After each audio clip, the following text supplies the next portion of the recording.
kai tu ateini pas žmogų, kuris jo būta, tai yra erdvė, kuris išbūna ten labai ilgai, tai yra stogas, saugiausia vieta, šeima ir taip toliau. Ir tas turbūt yra gal toks kaip sub dalykas, bet gal jis netgi yra aukščiau negu tai, ką parduot.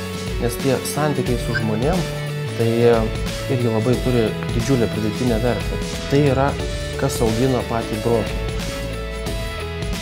Esminis dalykas, kai tu randi tą vietą, kur tu turi būti, savo vietą pasaulyje, ne, tai manau, toliau visas kelias tai tik yra tau. Ir kai tu tame tarpe esi, tarp svarbiausio ir dar plus to, kas tau patinka, ką patinka tau parduoti, tai ir susideda tokia piramidė, kur ten užlipęs tu kaifuoji.